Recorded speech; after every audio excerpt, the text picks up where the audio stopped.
Santa Cruz, California, where natural beauty and human civilization live side by side. But with this close harmony comes great responsibility. You can't be reactive to environmentally damaging pipe breaks and wastewater spills. You just have to regularly inspect it. Protecting the waters of Santa Cruz is a way of life for the people who live there. From the redwood creeks all the way down to the surf, all water, including wastewater, is connected and part of the same ecosystem.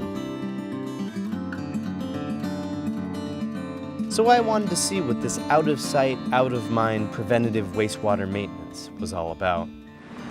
So you just lowered the robot down there. Yeah, what we did is we dropped the transporter in there right at the mouth of our line, and we start our footage from there, so we're going to start at 0 feet. What blows my mind is that there's the raw sewage right there, and then you look out and that's the ocean. Like, it's literally feet. Yeah, it makes it that much more important, especially in these locations and everywhere in the county, that the sewage stays in the pipe. So having a program like this and having the transporter in there, we really have to be meticulous with what we're looking at and what we're reporting to our engineers. So at the end of the day, we have it online, and if there's a problem, the engineers have access to it, and also our head engineer at our facility has access to it without us having to burn any kind of media or anything for them. Once we wrapped up at Pleasure Point, we drove back to the Lode Street satellite facility, where Alex showed me the footage already in the T4 cloud. So now you're in the T4 software. Yeah, and from here we can look at what we've done today and everything that we have in our system.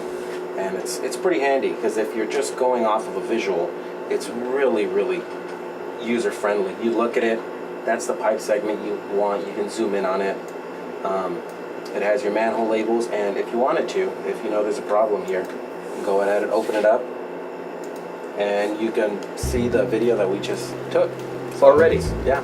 That's like a critical upgrade. I mean, in comparison to just stacking VHS tapes or burning DVDs. Yeah, because now all we have is storage media now, and everyone can access it.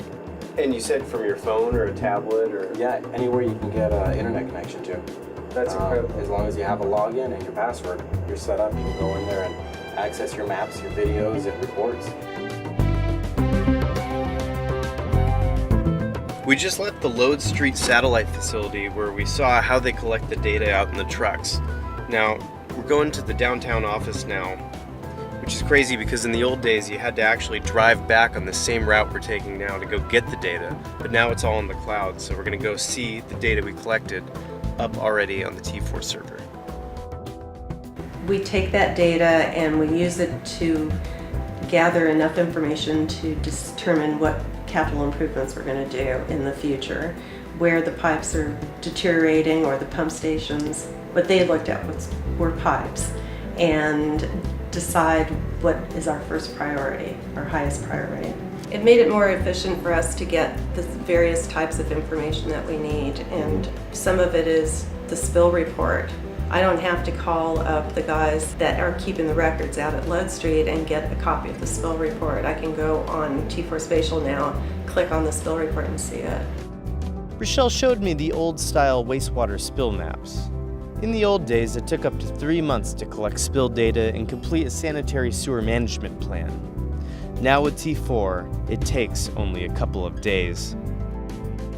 It also feels more like we're all working towards a single product, because you get somebody over here doing the video and somebody over here cleaning the line, somebody over here updating the maps to show where our new lines are, and they're all separate, and we can put it all together, and then I can see, or anybody can see, the information in one place and get a better idea. The reason we kind of tried it was because the engineers, they don't go into the programs that we collect this stuff in all the time, so they're not familiar with it. It's harder to get the information out of. So T4 kind of just delivered it in one spot. Here's something that just lays it out, centralizes the data, makes it easy. It seems to be a solution that's working.